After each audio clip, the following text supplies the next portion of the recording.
Municipal ఎన్నికలకు సంబంధించి BJP manifesto release చేసింది. వికసిత్ తెలంగాణ బీజేపీ సంకల్ప పత్రం పేరుతో రూపొందించిన మేనిఫెస్టోను పార్టీ రాష్ట్ర అధ్యక్షుడు రామచంద్రరావు విడుదల చేశారు. కార్పొరేషన్లలో తమ పార్టీని గెలిపిస్తే ఇంటి పన్ను సహా ఎలాంటి ట్యాక్సులు పెంచమని, సింగిల్ విండో సిస్టమ్ ద్వారా వారం రోజుల్లో ఇంటి నిర్మాణ అనుమతులు ఇస్తామని హామీ ఇచ్చారు. బస్తీ దవాఖానాలను మరింత బలోపేతం చేయడంతో పాటు తక్కువ ధరకే మందులు అందుబాటులోకి తెస్తామని రామచంద్రరావు చెప్పారు. ఏ సాయంతో మున్సిపాలిటీలు, కార్పొరేషన్లను అవినీతి రహితంగా మార్చుతామని హామీ ఇచ్చారు. అవినీతి రహితమైనటువంటి ఒక పురపాలక పరిపాలన ఉంటుంది. ఎవరైనా మా పార్టీలో అవినీతికి పాల్పడితే వెంటనే వారి మీద చర్య కూడా ఉంటుంది. అంతేకాకుండా ఏ అధికారులు అయితే ఏంది, ఎవరైతే ఏంది దాంట్లో పనిచేసే వ్యక్తులు కానీ సిబ్బంది కానీ ఎవరు అవినీతికి పాల్పడ్డా వాళ్ళ మీద చర్య ఉంటుంది.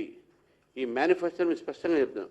ఏ కరప్షన్ ఫ్రీ మున్సిపల్ గవర్నెన్స్, ఎక్కడ కూడా అవినీతి లేకుండా skill development centres, job training centres, యువతకు మంచి ఒక అవకాశం ఆ స్థానికంగానే దొరకాలి అనేటువంటి వాస్తవానికి ఇవాళ మనం చూస్తున్నాం. చాలామంది మూవ్ అవుతా ఉన్నారు.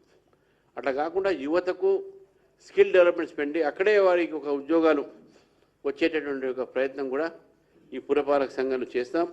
వికసిత్ తెలంగాణలో వికసిత్ మున్సిపాలిటీ, ఈ వికసిత్ మున్సిపాలిటీ, వికసిత్ తెలంగాణ, వికసిత్ భారత్లో ఒక భాగంగా కావాలనే ప్రయత్నం